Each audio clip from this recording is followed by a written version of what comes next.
ஆண்டவரும் இரட்சகருமான இயேசு கிறிஸ்துவின் ஈடு இணையற்ற நாமத்தில் அன்றன்றுள்ள அப்பம் வாசகர்களுக்கு எங்கள் அன்பின் வாழ்த்துக்கள். 2024 ஆண்டு மே மாதம் 16 தேதி வியாழக்கிழமைக்குரிய தின தியானம். இன்றைய தலைப்பு 4ஆம் நாள். ஆதியாகமம் 1:14 சொல்லுகிறது, பின்பு தேவன் பகலுக்கும் இரவுக்கும் வித்தியாசம் உண்டாகத்தக்கதாக வானம் என்கிற ஆகாய விரிவிலே சுடர்களை உண்டாக கடவது என்றார். 4ஆம் நாள் தேவன் ஆகாய விரிவிலே சுடர்களை சிருஷ்டித்தார். வெறுமையான ஆகாய விரிவானது சிருஷ்டி கர்த்தரின் கரத்தில் அழகாக அலங்கரிக்கப்பட்டது. சூரியன், சந்திரன், நட்சத்திரங்களெல்லாம் ஆகாய விரிவை அழகு செய்தன. தேவன் பகலை ஆள பெரிய சுடரும் இரவை ஆள சிறிய சுடரும் ஆகிய 2 மகத்தான சுடர்களையும் நட்சத்திரங்களையும் உண்டாக்கினார். ஆதியாகமம் 1:16. சிறியதும் பெரியதுமான நட்சத்திரங்களையும் குளிர்ந்த ஒளியை பால் போல் வழங்கும் சந்திரனையும் அகில ஜீவராசிகளுக்கும் வெளிச்சத்தையும் வெப்பத்தையும் தரும் சூரியனையும் கர்த்தர் எவ்வளவு ஞானமாக சிருஷ்டித்தார். தாவீது ராஜா துதித்தலுடனே கூறுகிறார், பெரிய சுடர்களை உண்டாக்கினவரை துதியுங்கள், அவர் கிருபை என்றும் உள்ளது. பகலில் ஆள சூரியனை படைத்தவரை துதியுங்கள், இரவில் ஆள சந்திரனையும் நட்சத்திரங்களையும் படைத்தவரை துதியுங்கள், அவர் கிருபை என்றும் உள்ளது. 136 சங்கீதம் 7-8 வசனங்கள். பூமியிலே ஒவ்வொரு விசுவாசியும் கூட சுடர்களைப் போல இருக்க வேண்டும்.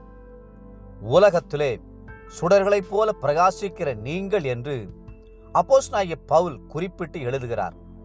பிலிப்பியர் 2:14. இருண்ட உலகத்தாருக்கு நீங்கள் சுவிசேஷ சுடரால ஒளி கொடுப்பீர்களா? உங்கள் சுடரின் வெளிச்சத்தால் புற ஜாதியினரை கிறிஸ்துவண்டை கொண்டு வருவீர்களா? சூரியனை பாருங்கள், அதிலே திருத்துவம் இருக்கிறது. 1, உயர இருக்கும் அக்கினி பிளம்பு. 2, அதிலிருந்து புறப்படும் ஒளிக்கதிர்கள். 3, ஒளிக்கதிர்களிலிருந்து தோன்றும் வெப்பம். உயர இருக்கும் சூரியனாகிய அக்கினி பிளம்பு பிதாவாகிய தேவனை காண்பிக்கிறது. பூமிக்கு வரும் சூரியனின் ஒளிக்கதிர்கள் கர்த்தராகிய இயேசு கிறிஸ்துவை காண்பிக்கிறது. அதிலிருந்து வரும் உஷ்ணம் பரிசுத்த ஆவியானவரை காண்பிக்கிறது.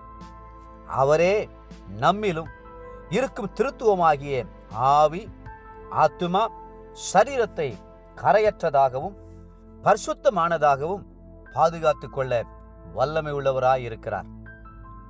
வெளிச்சத்தை ஆராயும் விஞ்ஞானி அது வல்லமை உள்ளது என்கிறான். காரணம், அது வினாடிக்கு 1,84,000 மைல் வேகத்தில் செல்லக்கூடியது. தத்துவ ஞானி வெளிச்சமே சத்தியம் என்கிறான். பக்தர்கள் தூய்மையே வெளிச்சம் என்கிறார்கள். நாமோ பாவத்தை போக்கும் பரிசுத்த ஒளியே கிறிஸ்து என்று மொழிகிறோம். தேவனாகிய கர்த்தர் சூரியனும் கேடகமானவர். கர்த்தர் கிருபையையும் மகிமையும் அருளுவார்.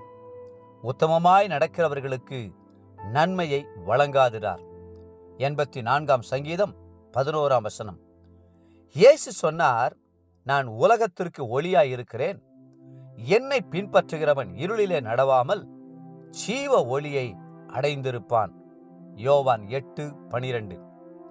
அன்று ஒரு பிரகாசமான நட்சத்திரம் சாஸ்திரிகளை ஒளியாகிய கிறிஸ்துவண்டை வழிநடத்தியது. தேவ பிள்ளைகளே, அந்த இயேசு கிறிஸ்து நீதியின் சூரியனாய் உங்களது உள்ளத்தையும் இருதயத்தையும் பிரகாசிக்க செய்வாராக. இன்றைய நினைவிற்கு மத்தேயு 13:43. நீதிமான்கள் தங்கள் பிதாவின் ராஜ்யத்திலே சூரியனைப் போல பிரகாசிப்பார்கள். இன்றைய வேத வாசிப்பு காலை 2 ராஜாக்கள் 24 மற்றும் 25 அதிகாரங்கள். மாலை யோவான் 5 அதிகாரம் 1-24 வசனம் முடிய. அன்புக்குரிய அன்றன்றுள்ளப்பம் வாசகர்களே, மீண்டும் உங்களை வாழ்த்துகிறோம். நீங்களும் இயேசு கிறிஸ்துவின் வெளிச்சத்தை அநேகருக்குள் பிரகாசியுங்கள்.